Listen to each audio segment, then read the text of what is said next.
esta necesidad obviamente hace que todos tenemos que recurrir al muestreo estadístico. ¿Por qué? La única forma de conocer ciertas características de la población es bien con un censo o con una encuesta, ¿no? El hacer un censo implica un mayor costo, ¿no? Entonces, es bien raro que se haga un censo. Generalmente se hace una encuesta, en este caso una encuesta por muestreo, para obtener ciertos indicadores, ¿no? Muy bien. Y una vez que ya se conocen los indicadores, obviamente esto sirve para la toma de las decisiones, ¿no? Entonces, eso es muy importante. Y obviamente, así como sirve para conocer ciertos indicadores que lo puedes usar en el ámbito laboral, en el ámbito académico, también se usa mucho en lo que es el área de investigación, ¿no? Por ejemplo, el Estado, en este caso, para conocer los indicadores sociales, para monitorear sus políticas públicas, tiene sus encuestas, ¿no? Tiene su encuesta nacional de hogares, la ENDES, la ENAO y muchos más, ¿no? Entonces, de esa manera, efectivamente mide todas las políticas públicas que realizan, ¿no?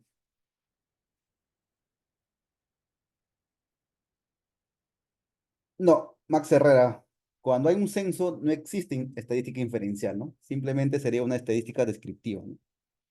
Hay que, no hay que confundir eso, por favor. Lo inferencial solo se aplica para el contexto de muestras, ¿no? ¿Por qué? Porque a partir de la muestra tú vas a inferir hacia la población. Muy bien, ¿qué más se puede decir del muestreo estadístico? La correcta aplicación de estas técnicas de muestreo nos permitirá, obviamente, obtener indicadores de calidad. No cualquier técnica de muestreo te va a permitir obtener indicadores de calidad, Juan. Solo si es que tú lo aplicas correctamente, todo el proceso muestral, obviamente podrás obtener indicadores de calidad, ¿no? Muy bien, eso sería una pequeña introducción. Pero en sí, ¿qué es el muestreo estadístico, no? Siempre hemos hablado de muestreo, muestreo, muestreo, pero ojo, hay un muestreo probabilístico y un muestreo no probabilístico, ¿no? El muestreo no probabilístico es un muestreo no inferencial, Juan. Hay que tener cuidado en esa parte. Ese muestreo nosotros no lo vemos. Es un muestreo que generalmente se usa para conocer algo referencial, ¿no? Bola de nieve, por ejemplo, ¿no? Un focus group, quizás. Pero el muestreo probabilístico o también muestreo estadístico es el muestreo que sí nos da inferencias, pues, y eso es lo que a nosotros nos interesa, ¿no? Por ejemplo, en este caso, ay, un momento, podemos decir, por ejemplo, que el muestreo estadístico es un conjunto de métodos para obtener una muestra, ¿no? Entonces, no solamente es aplicar una fórmula mágica que nos dé el tamaño de muestra, no, no es así, ¿no? Muestreo estadístico no es eso. Entonces, pero sabemos que es un conjunto de métodos que nos va a permitir obtener una muestra, ¿no?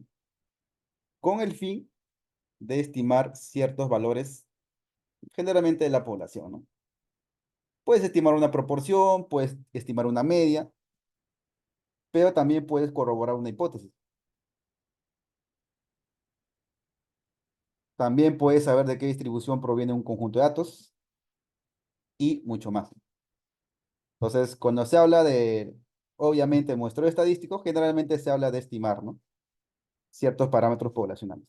Generalmente una media, un total, una proporción o quizás un ratio, ¿no?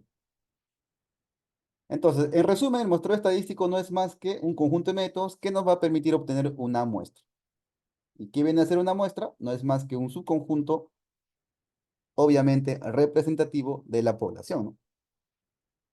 Entonces, por el momento, eso es nuestra pequeña definición de lo que es muestreo estadístico y lo que es muestra, ¿no? Muy bien. Entonces, ya estamos aprendiendo ciertos conceptos y acá vamos a reforzar un poco más, ¿no? Entonces, el muestreo estadístico, como yo les comenté, no solamente, jóvenes, es seleccionar al azar un conjunto de elementos, ¿no? Por ejemplo, cuando le sale la muestra, no sé, supongamos 500,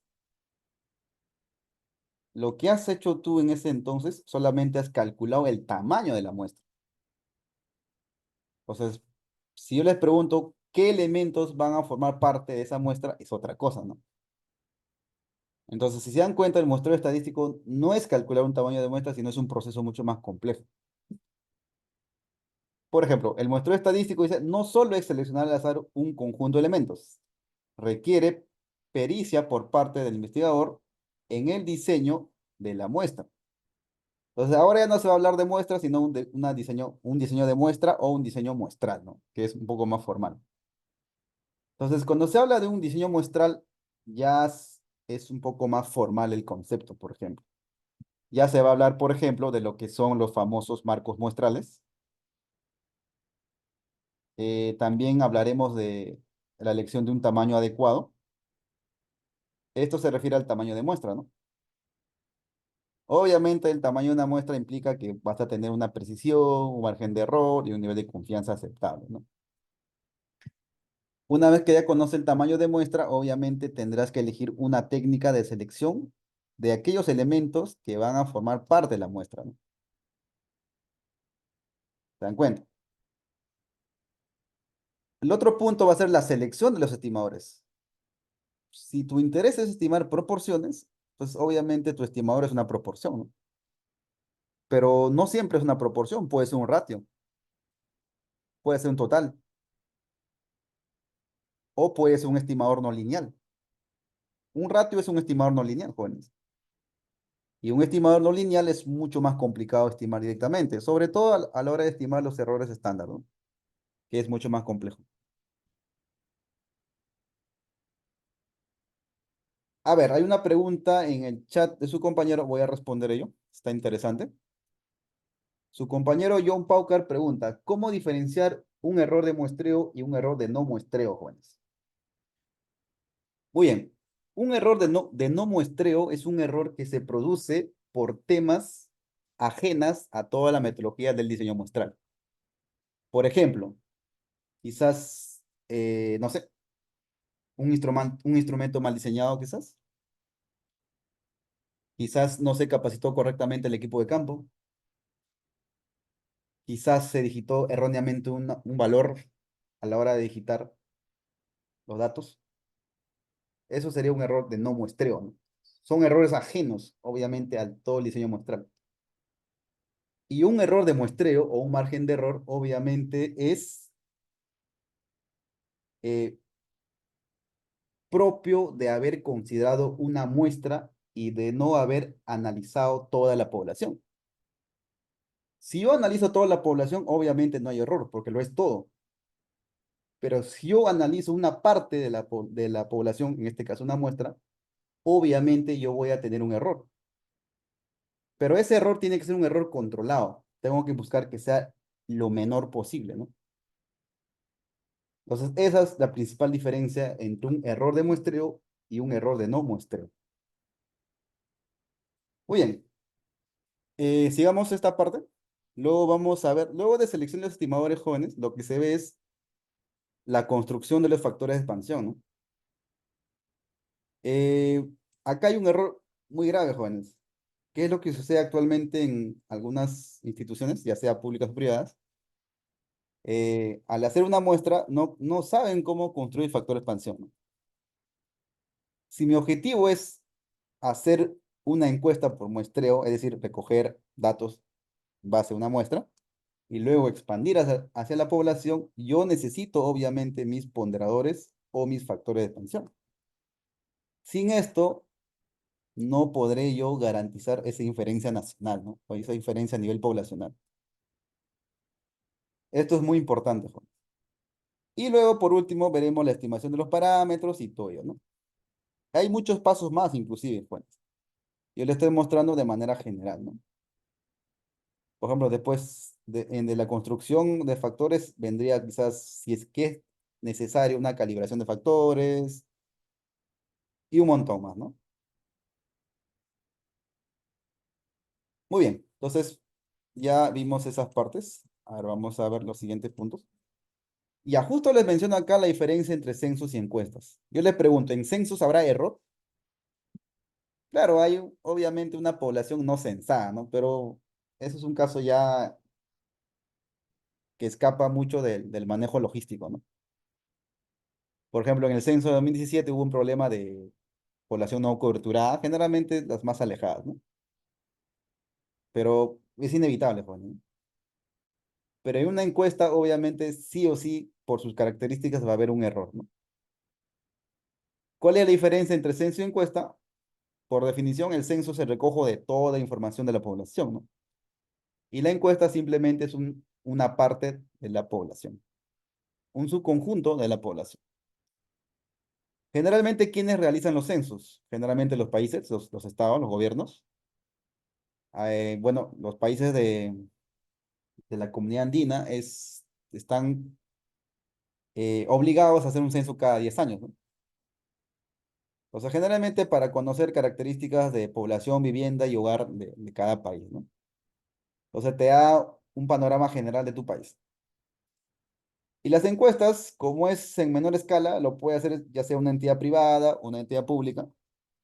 Es mucho más rápido, obviamente, porque es una muestra pequeña o una muestra manejable, ¿no?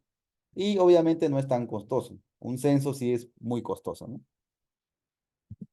Esas serían las principales diferencias. Ahora hablemos de las encuestas por muestreo, ¿no? No todas las encuestas que se realizan en las calles, por ejemplo, son una encuesta por muestreo, ¿no?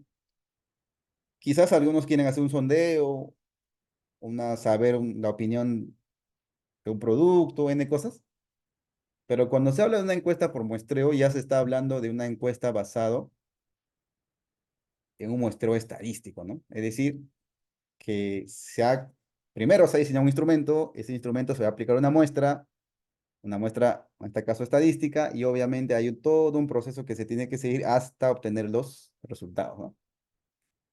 Es decir, es un proceso muy, muy amplio, ¿no? Dice, la encuesta por muestreo es una técnica que utiliza un conjunto de procedimientos de investigación mediante las cuales recogen y analizan una serie de datos de una muestra, obviamente una muestra representativa, ¿no? Obviamente, una vez que ya obtienes esos datos o ese recoge información, tendrás que explorar, describir, predecir y o explicar ciertas características de la población, ¿no? Por ejemplo, en el caso de la encuesta nacional de hogares que realiza el INEGI, por ejemplo, es de manera trimestral y también de manera anual, ¿no? Con esa información, ¿qué se puede hacer? Se puede estimar pobreza, se puede estimar características de vivienda, hogar, de la población, acceso a educación, acceso a salud, un montón de cosas, ¿no? ¿Se dan cuenta? Entonces puedes caracterizar tú cómo está tu población año a año. Si la implementación de cierta política tuvo efecto o no. La única manera de saberlo es, obviamente, explorando, ¿no? Describiendo y explicando ciertas características en este caso. Y obviamente para que sea un monitoreo anual tiene que ser una encuesta, ¿no? Si no, sería muy costoso hacer un censo. Y cuando se habla de un diseño muestral, se estaría hablando específicamente ya a una parte modular de un proyecto de encuesta por muestreo, ¿no? Les comenté que un proyecto de encuesta por muestreo es ya como que lo más grande, ¿no? Por ejemplo, en un proyecto de encuesta por muestreo, ¿qué cosa podría haber?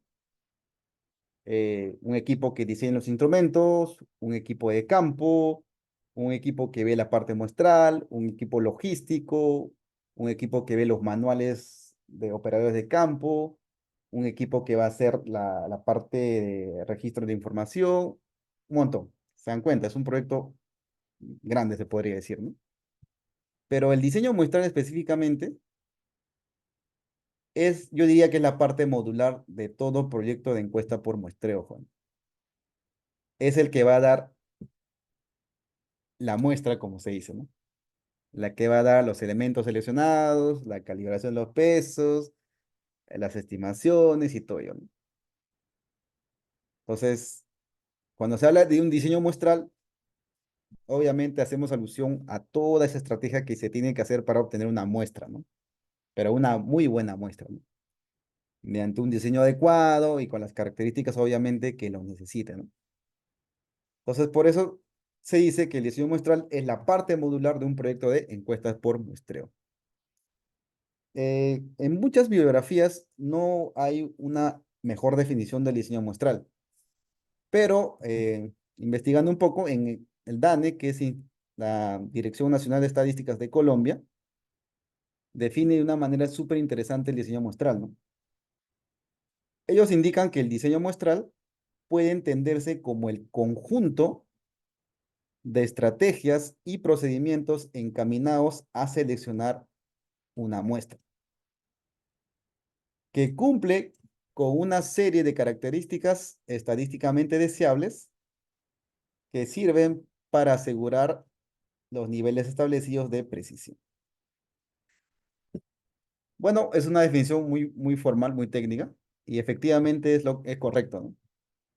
Seleccionar una muestra no implica, pues, encontrar un número, joven. Por ejemplo, en el caso del INEI, la encuesta más compleja, diría que yo es la ENDES y la Encuesta Nacional de Hogares, es un diseño complejo, ¿no? Son 3 etapas de muestreo, ¿no? Entonces, es tan complejo que también tiene nivel de inferencia a nivel urbano-rural, dominio, región. Dentro de la región urbano-rural, mira, tiene un nivel de segregación muy importante, ¿no? Entonces, a la hora de, obviamente, obtener una muestra, yo tengo que ver esa necesidad del usuario de saber el alcance que va a tener la muestra, ¿no? Entonces, y obviamente ahí cambian las cosas, ¿no? Tienes que hacer la mejor propuesta de diseño muestral, analizar escenarios, ver costo-beneficios y un montón más de casos. Entonces, es toda una estrategia muy interesante, ¿no? Muy bien, eso sería el diseño muestral, Juan. Y ahora hablemos algo de los elementos básicos del muestreo. Por ejemplo, se conoce varios conceptos del muestreo. Población objetivo, antes de población objetivo se hablaba de universo, jóvenes. Algunos autores aún lo mencionan, autores antiguos, por cierto, hablan de un concepto llamado universo. Nosotros ya no lo vamos a usar así, pero aún hay libros antiguos que, bueno, obviamente lo van a mantener ese concepto, ¿no? Universo. Nosotros vamos a empezar desde población objetivo. Hablaremos de marco muestral, hablaremos qué es muestra, qué es una unidad de muestreo, qué es una unidad de observación y qué es una variable, ¿no? Una variable de interés, ¿no? Muy bien. Imagínense que ustedes quieren recoger la intención de votos de un candidato para las elecciones presidenciales, por ejemplo, de un país X, ¿no? Entonces, ¿qué es lo que tienen que hacer? Encuestar a un grupo de personas, ¿no? Pero recuerden que solo los que sufragan son las personas mayores de edad, ¿no? Entonces, para nada o por nada del mundo, tu muestra estaría conformada por menores de edad, ¿no? Es un poco de sentido común, ¿no? Entonces, tu población objetivo básicamente va a ser aquella población que es de tu interés medir su opinión, ¿no? Dice, es la colección completa de todas las unidades que se requiere estudiar, Juan. Es decir, tu población que es obviamente la que tú necesitas medir, ¿no? Entonces, en cambio, si se habla de universo, ¿cuál sería? Toda la población de un país. Eso sería el universo. Como que ya no viene al caso detallar a esa profundidad, ¿no? Mientras que el marco muestral, jóvenes, es un listado actualizado de elementos que componen la población. Y efectivamente del marco muestral es la que se extrae la muestra. Entonces, ustedes se preguntarán, profesor, pero ¿por qué del marco muestral, por qué de la población objetivo no se extrae la muestra? Les voy a explicar la razón de ello, ¿no? La población objetivo les he comentado que es la población que tú quieres estudiar, tu población de interés, ¿no? En el caso de un país, en un corte dado, hay ciertos filtros o ciertas depuraciones que se tienen que hacer. Por ejemplo, los prisioneros no pueden votar, ¿no? Los que están en estado crítico, enfermedades especiales y cierto grupo de la milicia tampoco pueden votar. ¿Quiénes más? Imagínense todos los escenarios posibles. Entonces, ¿qué es lo que tienes que hacer? Obviamente, a tu población objetivo tienes que depurarlo, ¿no? Tienes que actualizarlo. De tal manera que te quede un listado actualizado. ¿Por qué es importante actualizar listado? Porque imagínense que ustedes toman una muestra de la población objetivo, 500 muestras y 100 te sale que están en la cárcel. Tú no lo sabes, ¿ah? Pero están en la cárcel. Entonces, ¿qué has generado con ella? Una pérdida muestral, ¿no? Con el objetivo de no tener una pérdida muestral muy alto, se tiene que garantizar que el listado sea actualizado. A ese concepto se lo conoce como marco muestral, ¿no? Muy bien, una muestra obviamente es un subconjunto representativo de la población. No solamente es un conjunto, tiene que ser representativo, ¿no? Porque subconjunto es un concepto muy amplio, ¿no?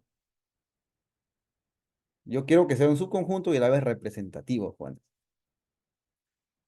La unidad de muestreo obviamente es el objeto a ser seleccionado. En la intención de votos que se quiere saber cuál sería la unidad de muestreo, una persona mayor de edad, ¿no? Eso sería mi unidad de muestreo. Es la que me va a permitir, obviamente, acceder a la información que yo deseo, ¿no? La unidad de observación es el objeto sobre el que finalmente se realiza la medición. En el caso del sondeo de votos, tanto la unidad de muestreo como la unidad de observación coinciden, ¿no? Son iguales, se podría decir, pero no siempre son iguales, jóvenes. Hay casos en los cuales no son iguales, ¿no? Y las variables de interés, obviamente, es las características que tú quieres medir de esa población objetivo, ¿no? Puede ser, no sé, estado civil, edad, sexo, ocupación, N cosas. Entonces, lo que tú quieres medir es tu variable de interés, ¿no? Muy bien, esos serían los elementos básicos del muestreo. A ver, ¿qué más tenemos por acá? Ah, los tipos de muestreo, ¿no? Estos son los tipos de muestreo más conocidos, se podría decir, los más usados también. Eh, Existe otro tipo de muestreo también, ¿ah? Solo que estos son los más comerciales, ¿no? Vamos a hablar del muestreo aleatorio simple, joven. También hablaremos un poco del muestreo estratificado y del muestreo de conglomerado. Como les comenté, existe más diseños de muestreo, pero vamos a solo tocar estos puntos. Ya en el curso que se va a aperturar con esta empresa, ya se verá mucho más diseños, ¿no? Muy bien, hablemos del muestreo aleatorio simple, que es, se podría decir que el esquema más simple que existe, el más sencillo, pero el hecho que sea sencillo no quiere decir que sea ineficiente, ¿no? Por ejemplo, básicamente el muestreo aleatorio simple va a tener dos escenarios posibles, ¿no? Un muestreo con reposición y un muestreo sin reposición, ¿no? ¿Cuál es lo que se usa actualmente, joven? O en la vida real es el muestreo sin reposición, ¿no? Porque ¿quién quiere en la vida real una muestra con elementos repetidos? Es bien complicado, ¿no? Generalmente lo que se usa es el muestreo sin reposición, joven. Y nosotros lo que vamos a hablar generalmente es de los muestreos sin reposición, ¿no?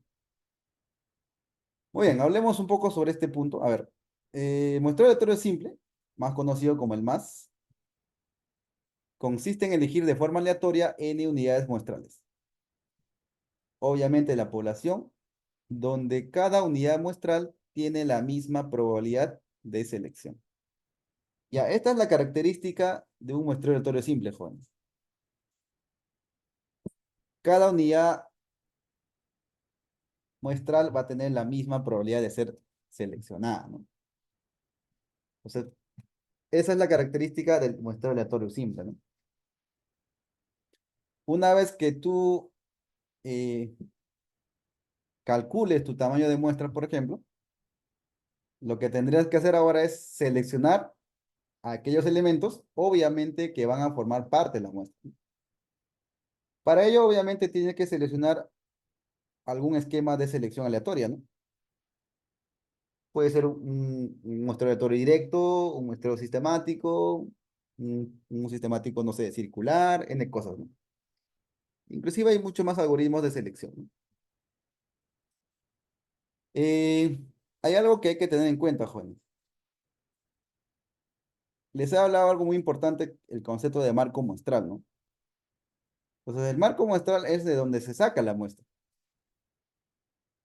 Este diseño muestral, en este caso el muestreo aleatorio simple, solo puede ser aplicado cuando se dispone de un marco muestral.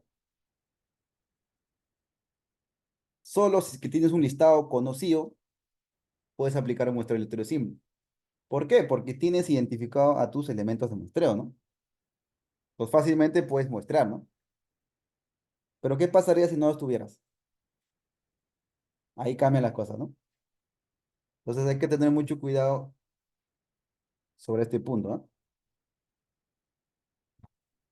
Muy bien, eso sería el muestreo aleatorio simple.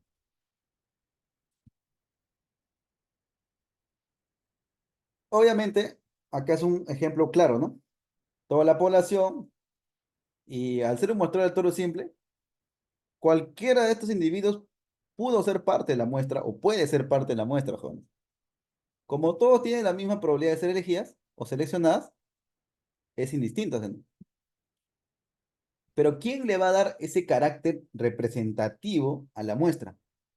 El esquema de selección, jóvenes. El esquema de selección. Imagínense si ustedes eligen un esquema de selección un poco torpe, se podría decir. Quizás seleccione a la muestra a ellos nada. Sería un esquema de selección mala, ¿sí o no? Pésimo. O si ustedes eligen otro esquema de selección, les sale solamente esto. También sería pésimo. O si no, se les sale solamente esto. También sería pésima. La idea de tu esquema de selección, jóvenes, es que haga un barrido a toda la población, de tal manera que esa muestra sea representativa, ¿no? Por ejemplo, ¿no? Parto de acá, me voy hacia acá, me voy hacia acá, me voy hacia acá, algo así, ¿no?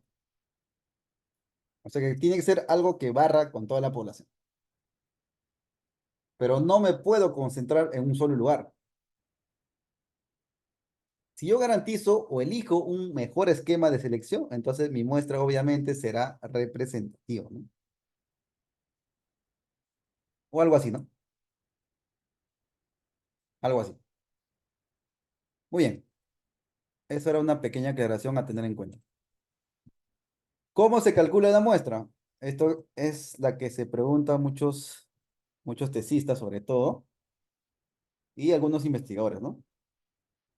Eh, la forma de calcular un tamaño de muestra va a depender de muchos objetivos, Juan. Por ejemplo, hay casos que muchos estudiantes, docentes y académicos están en la parte por ejemplo, hablemos de, no sé, profesiones que hacen estudios de experimentación, ¿no? Estudios experimentales. Entonces ahí el concepto de muestra es un poco más especial, ¿no? Ya hablan de una potencia de prueba, cosas como esas, ¿no? Entonces el enfoque ahí es diferente, hay que tener cuidado, Juan. Nosotros estamos hablando de un muestreo tradicional, se podría decir, ¿no? Muy bien, para esta parte, en primer lugar, como vamos a trabajar con poblaciones finitas, es decir, poblaciones que sí se conocen, obviamente vamos a conocer el tamaño de la población. Entonces, una vez que conocemos el tamaño de población y nuestra necesidad es obtener una muestra para un fin específico, obviamente tenemos que necesitar un margen de error. Este margen de error nosotros, generalmente el investigador lo fija, jóvenes. Entonces hay que tener mucho cuidado ya. No es que el margen de error sale milagrosamente de una fórmula mágica, no, no. Va a depender cuánta precisión quieres tú en tu investigación. Pero ojo, si tu margen es pequeño, obviamente tu muestra va a ser grande, ¿no? Entonces hay que tener también cuidado en esa parte. El otro aspecto a tomar en cuenta es el nivel de confianza. Recuerden que después de ya haber recogido toda la información, al final lo que tienes que hacer es estimar Y obviamente ahí juega un rol muy importante el nivel de confianza, ¿no? Bueno, estos serían los insumos, al menos estos dos últimos de acá, los más importantes a la hora de calcular un tamaño de muestra, ¿no? Muy bien. Estas son las fórmulas conocidas, ¿no? Que quizás en algunos textos lo encuentran. Eh, Nosotros vamos a trabajar casi siempre con el muestreo de poblaciones finitas, jóvenes, ¿no? Cuando se conoce, obviamente, la población. Este escenario donde la población no se conoce generalmente es para problemas didácticos, ¿no? Pero ahí tienen la fórmula, ¿no? Ustedes se preguntarán de dónde sale esta fórmula, ¿no? Los que han visto, no sé, intervalos de confianza para la media, de esa fórmula es la que se despeja ese valor de n, ¿no? Y se obtiene obviamente esta fórmula que es muy, muy usada. Por ejemplo, acá el E que se ve acá es el famoso margen de error, ¿no? Acá el nivel de confianza, varianza poblacional y el tamaño de la población, ¿no? Ustedes reemplazan los elementos que ya conocen y obviamente ya se obtiene el tamaño de la muestra, ¿no? Ojo, recordar que esta es la fórmula que se usa para una media, Juan, ¿no? Generalmente es para una media, ¿no? Muy bien, y también existe una fórmula para proporciones, Juan.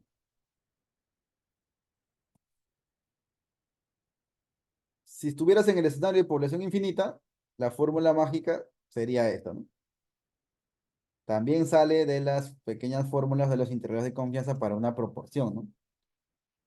Los que han llevado inferencia estadística conocen ese intervalo de confianza para la proporción, ¿no? De ahí sale ese valor, donde P es la probabilidad de éxito y Q obviamente es la probabilidad de no éxito, ¿no?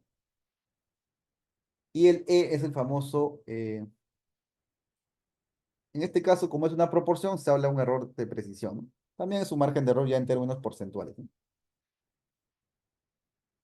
Y bueno, la fórmula para el caso de población finita, que es nuestro escenario en este caso, es esta fórmula de acá, ¿no? Va a terminar cayendo a manos de Muy los bien, chicos y están motivados a seguir avanzando porque muy bien. Entonces, esa sería la fórmula para calcular el tamaño de muestra para una proporción. Y ustedes se preguntarán, profesor, usted me ha mostrado un tamaño de muestra para una media y también para una proporción. La pregunta de ustedes es, entonces, ¿cuál uso? Es una muy buena pregunta, jóvenes, pero miren, cuando ustedes diseñan mejor dicho, tienen la necesidad de recoger información para estimar algún indicador, obviamente les va a interesar recoger valores numéricos quizás, valores categóricos quizás, o variables categóricas en este caso, o una mixtura de ambas, ¿no? Que generalmente es lo común, ¿no? Entonces, la idea sería pues calcular un tamaño de muestra para una media y luego también calcular un tamaño de muestra para una proporción. Entonces, y tendríamos que elegir obviamente aquel valor que sea mucho más grande. ¿Por qué? Porque si ese valor mucho más grande garantiza para la proporción, también va a garantizar para un valor numérico, en este caso para una media. Esa es básicamente la estrategia. Muy bien, eso también se aprende en la práctica, como se dice, ¿no?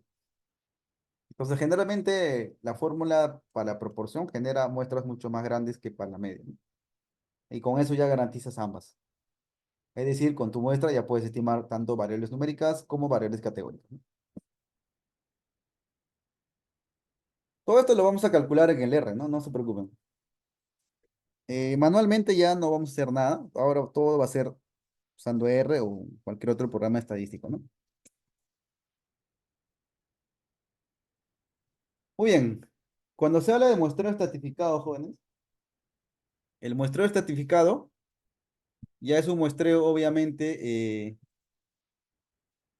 que trata a una población de manera diferente. Es decir, tu población va a ser particionada en este caso en tres partes que generalmente se denomina estratos, ¿no? Entonces, ¿cuál es el objetivo del muestreo estratificado, jóvenes? Es que tu muestra sea mucho más representativa que un muestreo aleatorio simple. Mientras que un muestreo aleatorio simple, la muestra solo te podría salir de esta parte. En muestreo estratificado, lo que vamos a hacer es particionar la población de esta manera y de cada pedacito va a salir una muestra. Una muestra N1, una muestra N sub 2 y una muestra N sub 3. Al final, tu muestra final va a ser obviamente la suma de la muestra de los tres estratos, ¿no? ¿Qué permite ello? Que tu muestra final sea una muestra mucho más representativa, eficiente y por ende te genere menor error de muestreo, pues. Esa es una estrategia tan simple y a la vez tan potente, Juan. Pero, ¿qué lo diferencia con el muestreo de torre simple? Muy aparte de la partición, es que obviamente los elementos ya no tienen la misma probabilidad de ser elegidas. Dentro de cada estrato, sí, pero en general ya no, ¿no? Y otra ventaja del muestreo estratificado es que obviamente ya puedes tener nivel de inferencia a nivel de estratos, cosa que el muestreo aleatorio simple no lo permitía, ¿no? Con el muestreo aleatorio simple, a lo más tienes una inferencia nacional, ¿no? Entonces, en el muestreo estratificado vas a tener inferencia nacional y también una inferencia a nivel de estratos. Y eso es lo que lo hace interesante. ¿Qué más tenemos por acá? A ver, y bueno, estratificar no es más que a la población generar los famosos estratos, ¿no? Cada estrato viene a ser una nueva población, una subpoblación, ¿no? N1, N2 y así hasta NL, ¿no? La suma de los tamaños o de las subpoblaciones obviamente es la población total, ¿no? Y el objetivo del muestreo estratificado no es más que obtener una muestra de cada estrato. Y la suma de ellos es la muestra final, ¿no?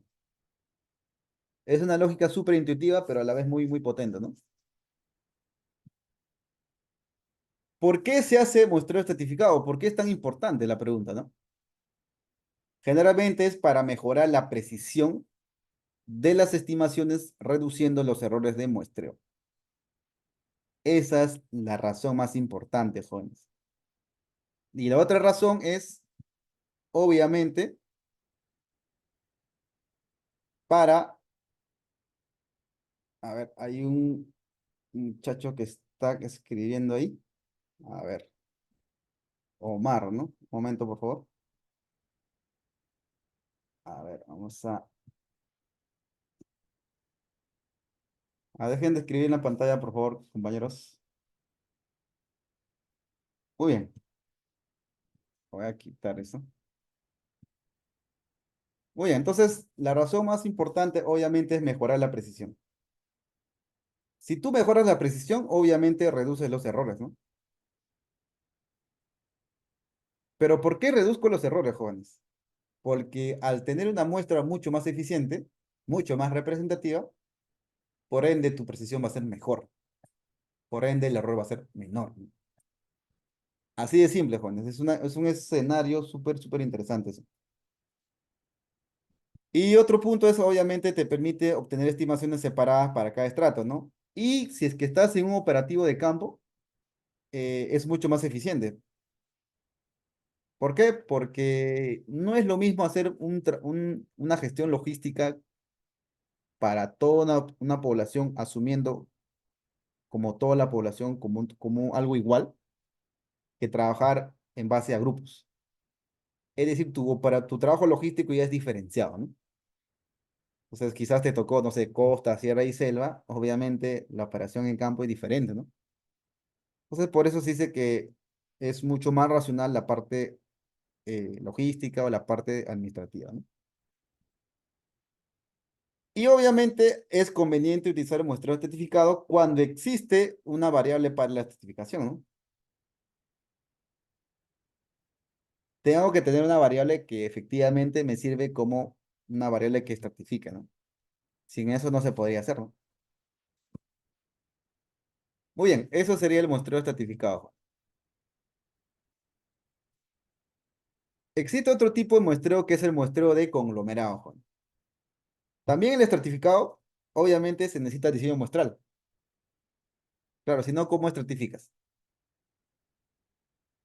No se puede, ¿no? ¿Cómo seleccionas esos elementos si no tienes el marco muestral, un listado? No se podría, ¿no? Bueno, el otro esquema de muestreo de conglomerados, generalmente para diseños más complejos, bueno, había la necesidad de tener un muestreo de este nivel, se podría decir. ¿Por qué? Porque no siempre vas a disponer de un marco muestral, joven, de manera, en forma de listado, ¿no? ¿Qué pasa si no tengo un marco muestral? Entonces, obviamente, el muestreo con los antiguos, con los anteriores esquemas de diseños muestrales no se podría hacer un muestreo, ¿no? Pues por el muestreo con conglomerados sí da solución a ello, por ejemplo. Dice, es un procedimiento de muestreo probabilístico en el que se seleccionan aleatoriamente varios grupos, llamados conglomerados o áreas, conformados por elementos heterogéneos de la población, pero que tienen algo en común, ¿no? Eso es. ¿Qué quiere decir esto? Mientras que el estratificado, internamente sus elementos son homogéneos, en un conglomerado, los elementos internamente no son homogéneos, pero entre conglomerados sí lo son. Un enfoque muy diferente al muestreo estratificado, Juan. Entonces, ¿qué diferencia el muestreo conglomerados con el muestreo estratificado? ¿En qué se diferencian? A ver. En el muestreo estratificado, yo tengo que tener una variable que obviamente me segmente o me estratifique. Pero en un muestreo de conglomerados, yo puedo generar mis conglomerados. Por ejemplo, puede ser particiones de áreas, manzanas quizás, no sé, que puede ser distritos, puede ser provincias, puede ser departamentos, eso puede ser mis conglomerados. Un departamento internamente, sus elementos no son homogéneos, ¿no? Pero entre departamentos, si bien no hay homogeneidad, pero al menos en concepto, sí hay mucho, ¿no? Es decir, son comparables, se podría decir. Entonces, un muestreo por conglomerados lo que hace es lo siguiente. Primero, a toda tu población lo, se podría decir, ¿no? Forma grupos, en este caso, donde cada grupo va a ser obviamente conglomerado. Entonces, este diseño, este esquema de muestreo, lo único que va a hacer es seleccionar conglomerados. Y todos los elementos de esos conglomerados van a ser parte de la muestra. Así de simple. Y ahora, tú puedes combinar conglomerados, certificado y muestreo de aleatorio simple. Se puede. Ya eso sería un muestreo complejo, ¿no? Un muestreo en este caso de 3 etapas. Entonces, les comento que el INEI de muchos países, el INEI, por ejemplo, de Perú, el INE de Chile, el DANE de Colombia, el INEGI de México, usa muestreo complejo en 3 etapas, ¿no? Muy bien, vamos a comentar algo acá. Los diseños muestrales estudiados anteriormente, el muestreo aleatorio simple, el muestreo por conglomerados, presuponían la existencia de un marco muestral, bien conocido, disponible, de donde se recogen las unidades de población y de donde se tenía que sacar la muestra, ¿no? Pero en la vida real, jóvenes, no siempre está disponible, jóvenes, el marco muestral. No, no siempre, ¿no? ¿Ustedes creen que existe un marco muestral de hogares en el Perú? Así como un ejemplo, ¿no? No existe, jóvenes, no existen. No tienen ni el INEI, ni el CISFO, nada. No existe un marco muestral de hogares. Con el CPB hay un proxy, pero wow, igual no es al 100%, ¿no? Entonces no existe un marco muestral de hogares.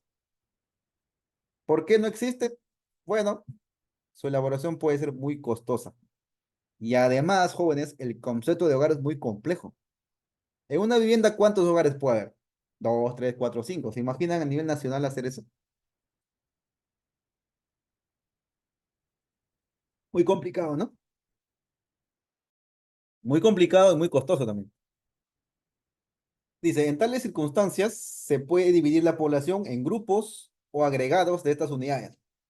Y el aplicar el muestreo sobre estos, dichos o grupos agregados se denomina muestreo por conglomerado, ¿no?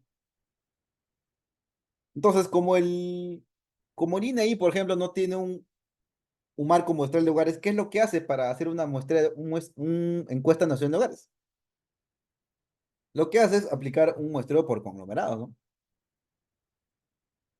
Entonces, eso es lo que se realiza. No solamente el INEI, cualquier Instituto Nacional de Estadística, ¿no? Por ejemplo, le voy a dar un ejemplo para que se pueda entender. ¿Qué es lo que hace muchos INEI, por ejemplo? Hablemos de la encuesta nacional de hogares, ¿no? Imagínense que esto sea todo el territorio del Perú. Puede ser cualquier país, jóvenes, no hay problema. Como no tengo un marco muestral, en este caso de hogares, definido así en forma de listado, lo que puedo hacer es particionar a todo mi territorio nacional en ciertas cuadrículas, ¿no? Es un ejemplo, jóvenes, ¿no? Donde cada cuadrícula vendría a ser un conglomerado, ¿no? Y bueno, el conglomerado yo lo puedo definir de una manera que me permita llegar fácilmente a mi unidad de muestreo. En el Perú lo que se usa son las famosas manzanas, ¿no? Las manzanas son ¿cómo se podría definir? Un agregado de viviendas que están definidas mediante un límite, ¿no? Entonces, en estas manzanas puede haber 60 viviendas, 40 viviendas, 80 viviendas y así. Entonces, el marco muestral va a ser un listado de manzanas, donde las manzanas van a ser mis conglomerados, ¿no? Correcto, hasta ahí totalmente de acuerdo. Entonces, lo que tengo que hacer es un muestreo de conglomerados, ¿no? Imagínense que se seleccionaron esas que están manchaditas. Entonces, todos los elementos de ese conglomerado, en este caso todas las viviendas, van a ser, en este caso, eh, no mi muestra, no todavía. ¿Por qué? Porque aún no llego a la unidad de observación que es el hogar, ¿no? Entonces, en este caso, mi unidad primaria va a ser, en este caso, una manzana de vivienda, ¿no? La unidad secundaria se puede decir que es ya la vivienda, ¿no? Y dentro de la vivienda, recién yo puedo llegar al hogar y a la persona, ¿no? ¿Se dan cuenta? Entonces, mediante un esquema por conglomerados, yo no necesariamente necesito un listado, jóvenes, de hogares. Con esta estrategia de conglomerados puedo yo llegar hacia mi unidad de muestreo o hacia mi unidad de observación. En este caso puede ser el hogar y obviamente también puede ser la persona, ¿no? Y eso es lo que realizan, ¿no? Muchos encuestas complejas. Muy bien, eso sería, jóvenes, una pequeña teoría sobre el muestreo estadístico. Y ahora vamos a ver el laboratorio. Creo que ya los materiales se les han compartido. A ver, me avisan por el chat si ya les compartieron.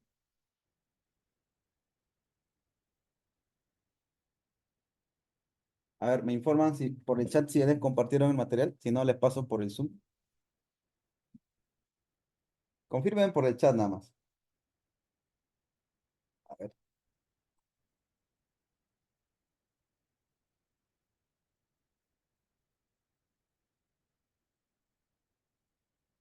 Ya, vamos a ver.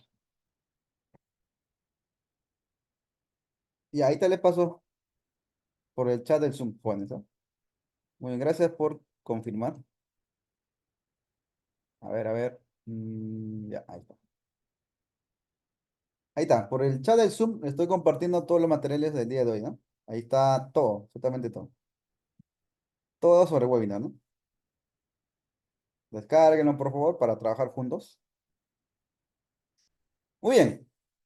Entonces, a ver, vamos a ver nuestro material, esta parte. Esta es la famosa fórmula para calcular la muestra, ¿no? Para una proporción. Esta es la que vamos a usar, la que se usa muy a menudo, jóvenes, ¿no? Esto lo tenemos que pasar al R mediante una función, ¿no? No he visto que exista una librería que calcule esto, pero mejor creemos nuestra propia función que calcule nuestro tamaño de muestra para una proporción, ¿no? Ya, esta muestra o esta fórmula de acá, vamos a llevarla al R. Muy bien, y sería esto acá, ¿no? Sería esta la famosa fórmula, ¿no? Acá está la fórmula, pero yo estoy agregando algo acá. Es el concepto de tasa no respuesta, ¿no? Eh, no sé si alguna vez han leído la ficha o el informe técnico de una encuesta, por ejemplo, o la ficha técnica en este caso.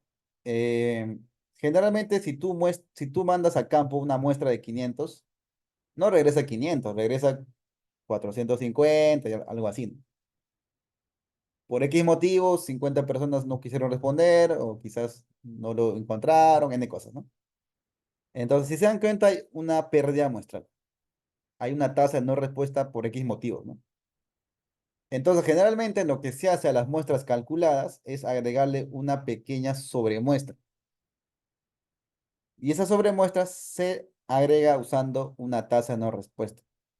Pero ojo, acá hay un grave error, ¿no? Por ejemplo, si la muestra es 100, la gente dice, no, yo quiero agregarle un 10% de sobremuestra.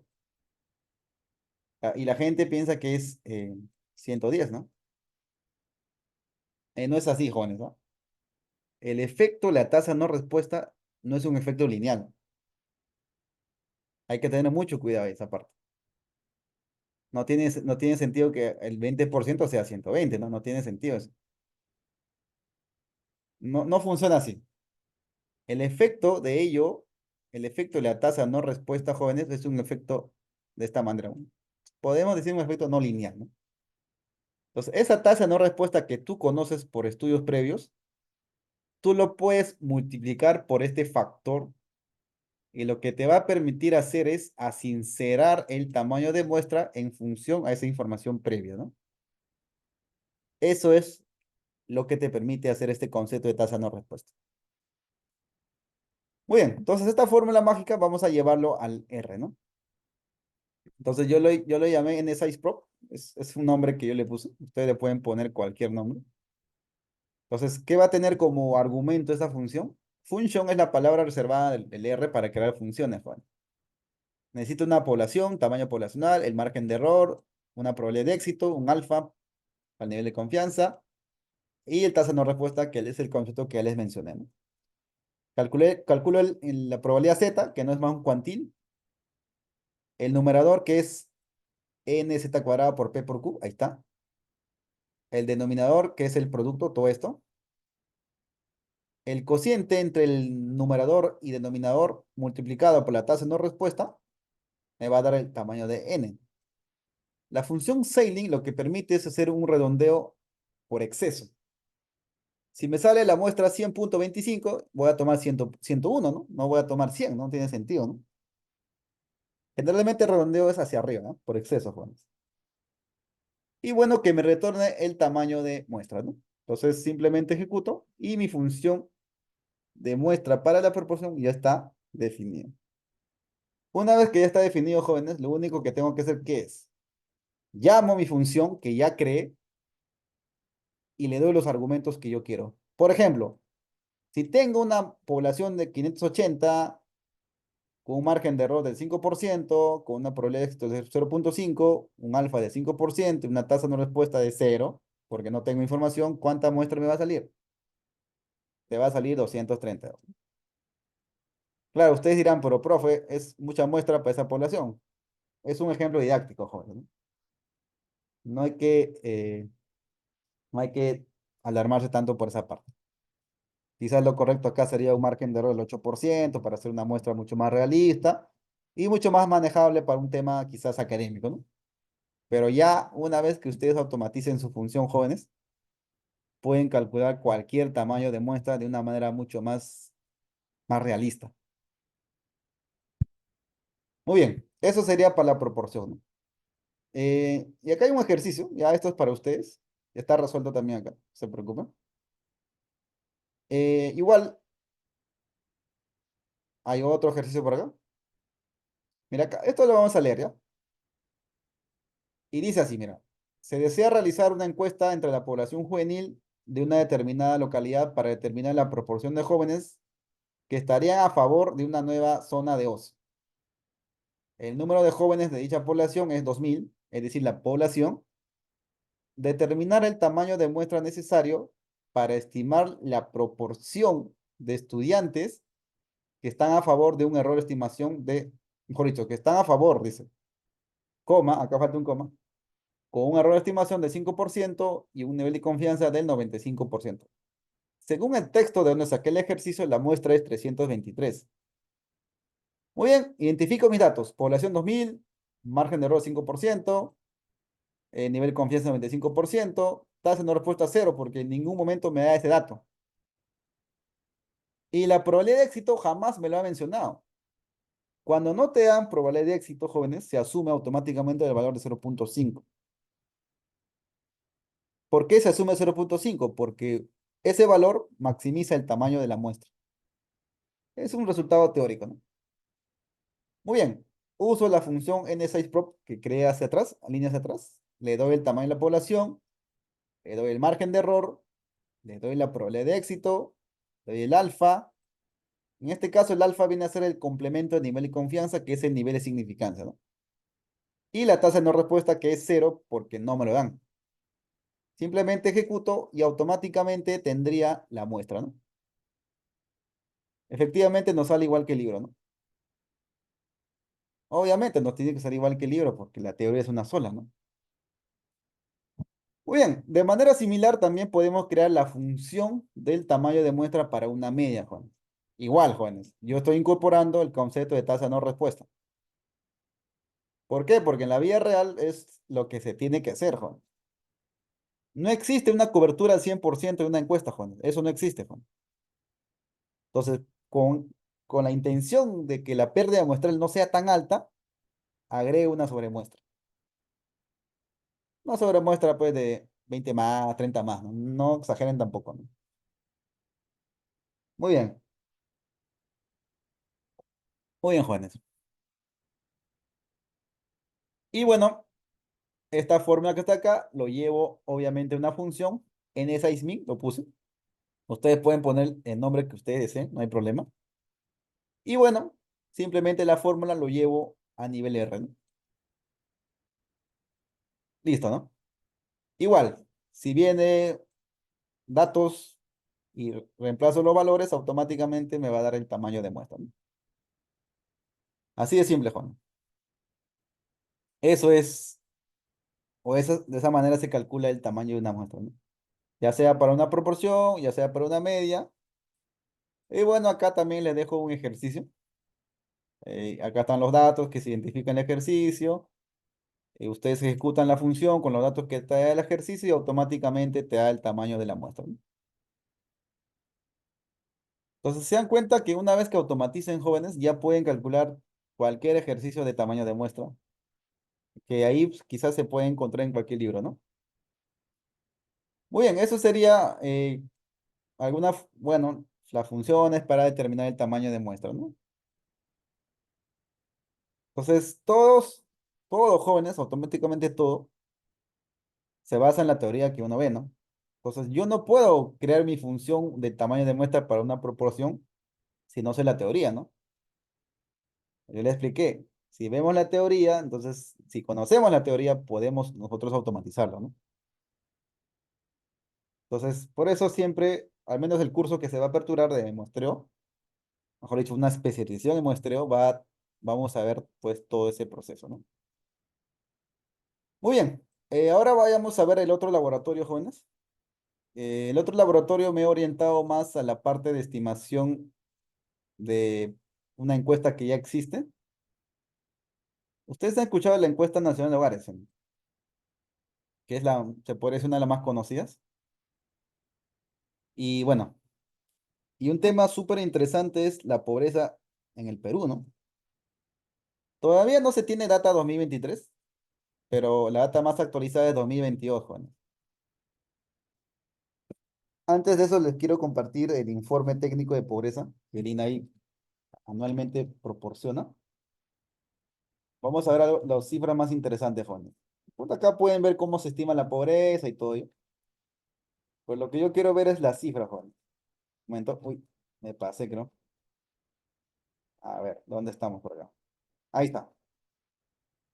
Esto es la pobreza, jóvenes, en el Perú los últimos 7 años, se podría decir. Bueno, en pandemia sí, la pobreza elevó a 30,5, 30,1%, Juan. Luego bajó, y luego estamos para este año 27,5%. Esa es la evolución de la pobreza, jóvenes, del 2015 hasta el 2022. Entonces, con esta encuesta nacional de hogares jóvenes se puede estimar la pobreza, pero es una pobreza poblacional. También se puede estimar una pobreza por hogares, jóvenes. Solo que el concepto de pobreza poblacional es la que vende más. Bueno, eso quizás nos podría explicar mejor un economista, pero entiendo que es más que todo tema político, ¿no? Pero esta es la cifra que nosotros tenemos que estimar, jóvenes. No tiene que ser igualito, ¿sí o no? Claro, una manera de verificar qué tan bien estamos haciendo es comparar nuestros indicadores con ya las publicaciones oficiales, ¿no? Bueno, al menos yo trato de validar los trabajos que hago de esta manera, ¿no? Y obviamente es una muy buena práctica, se las recomiendo, ¿no? Muy bien, esta cifra, no se olviden, 27,5. Muy bien, para ello tenemos que hacer lo siguiente, ¿no? Les he compartido también la base de datos, Sumaria 2022, que lo pueden descargar de Microdatos INEI, no hay problema, igual le estoy compartiendo. Y lo único que tenemos que hacer es, obviamente, cargar las librerías necesarias. ¿Qué más? Cargar la data, ahí está. Como es una extensión SPSS, existe una función de la librería Haven que se conoce como read SAP, ¿no? SAP es la extensión SPSS, joven.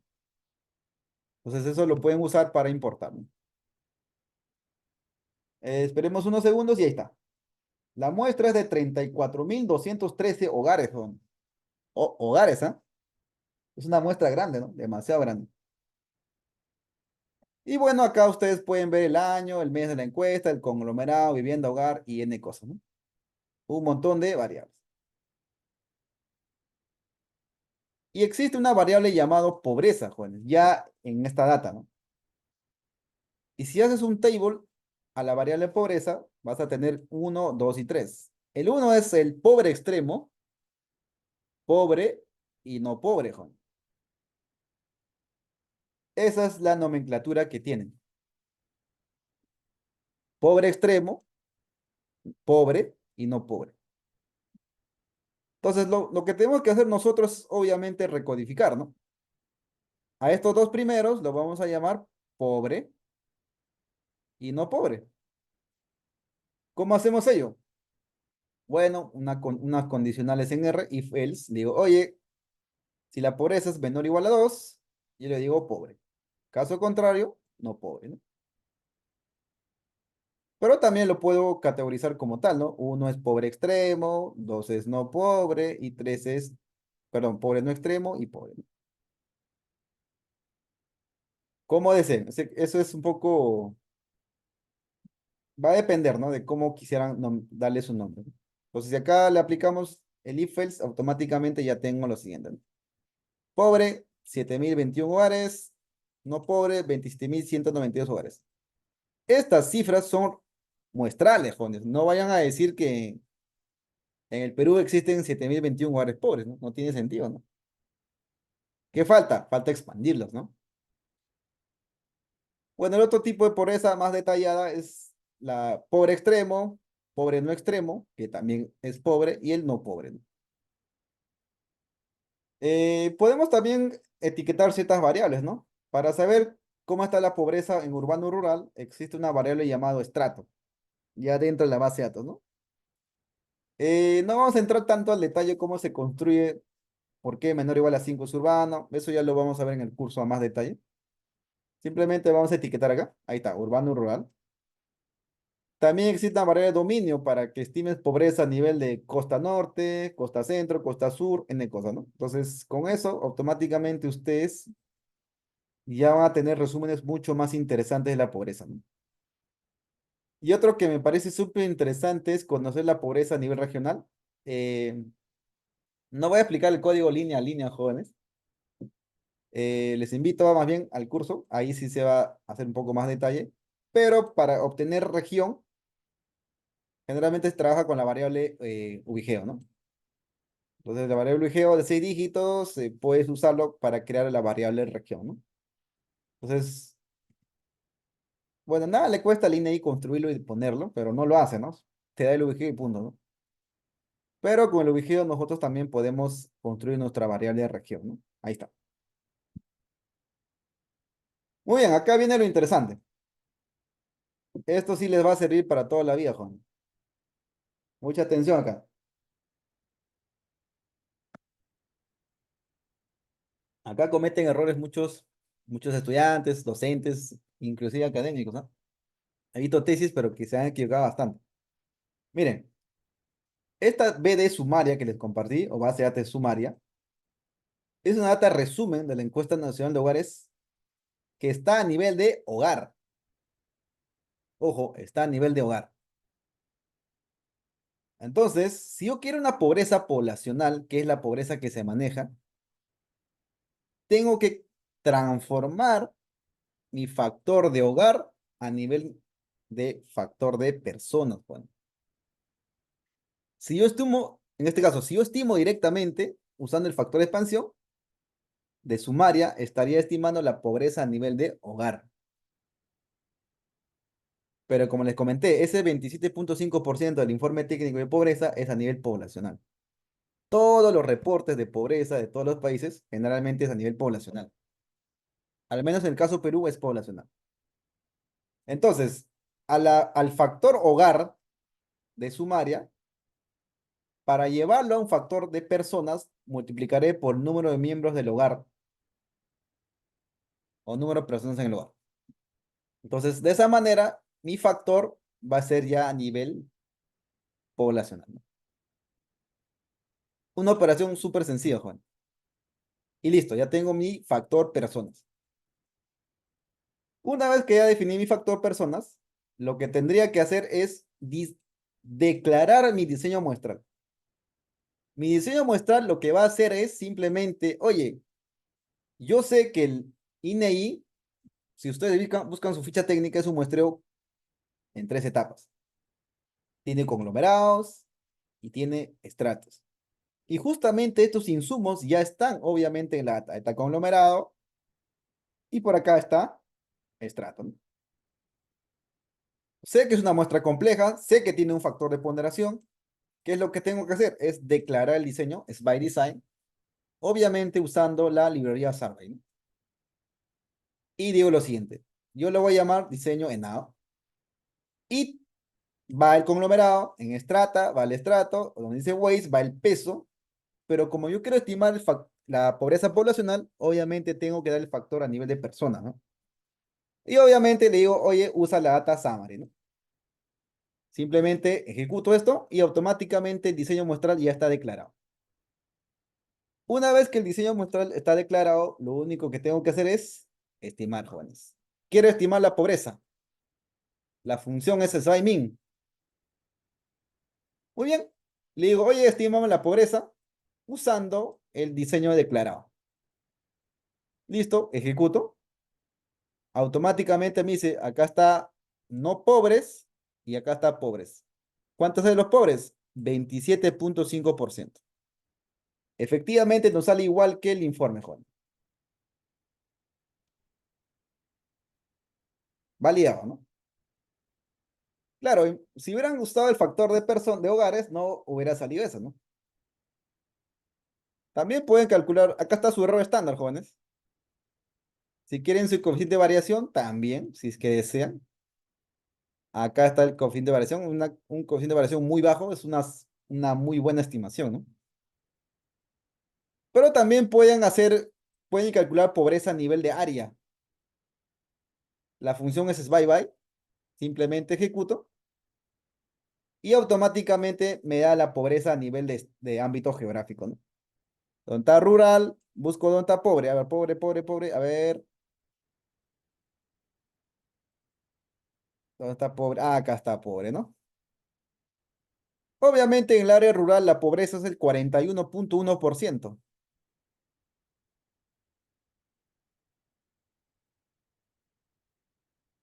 En el área urbana, el 24,9%. 1%. Entonces, de esa manera. Claro, en el área rural siempre va a haber más pobreza, ¿no?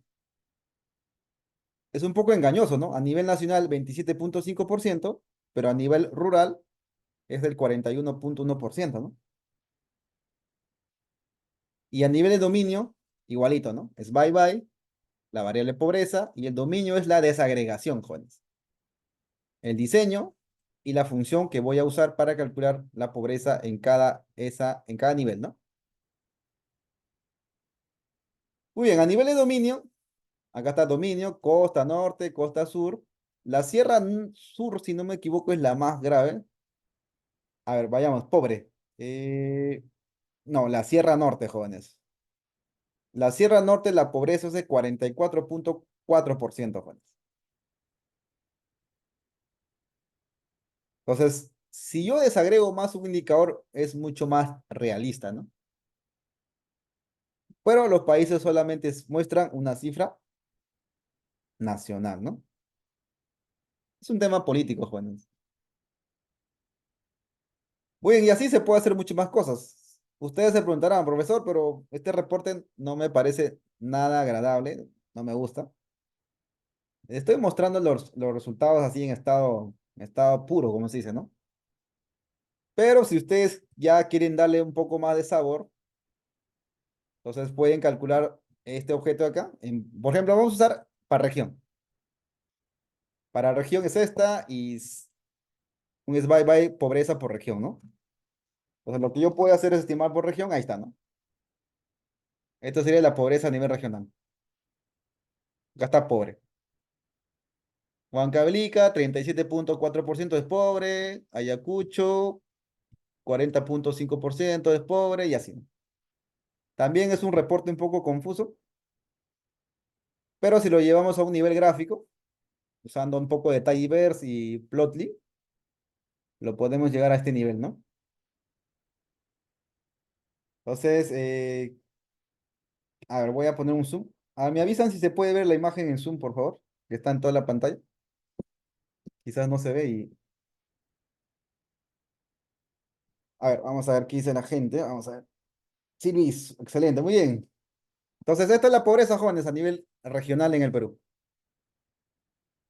Entonces, todo ese reporte que nosotros hemos calculado, si bien está un poco aburrido, un poco cargado los datos, lo podemos llevar a una presentación mucho más interesante. Pero esto de acá no es tan importante. Claro, esto es lo que vende más, ¿no? Pero lo importante, jóvenes, es hacer un proceso formal en cada etapa. Eso es lo más importante. Por ejemplo, imagínense si en factor no hubiéramos tenido conocimiento de ello. Te hubiera salido cualquier cosa menos esto. ¿Se dan cuenta? Entonces, es muy importante ser muy técnico, jóvenes.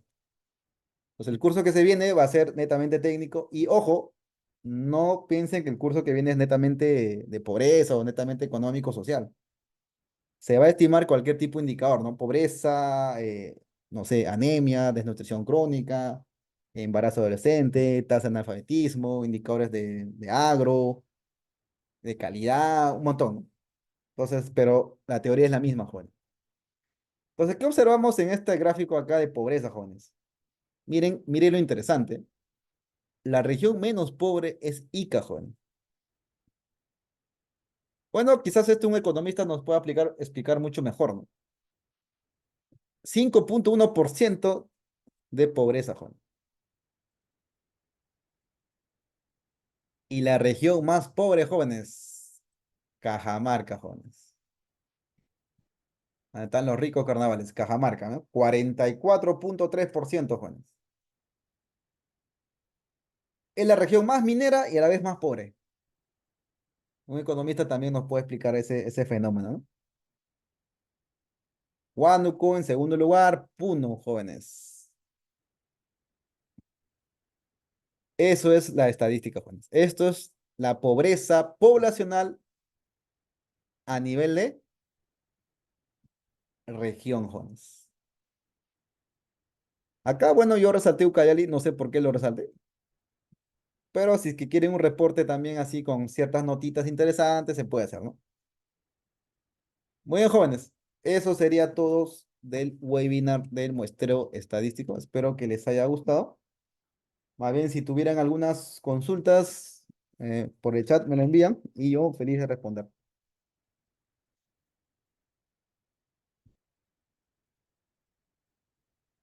Quizás quieren activar su micro, no sé, no hay problema.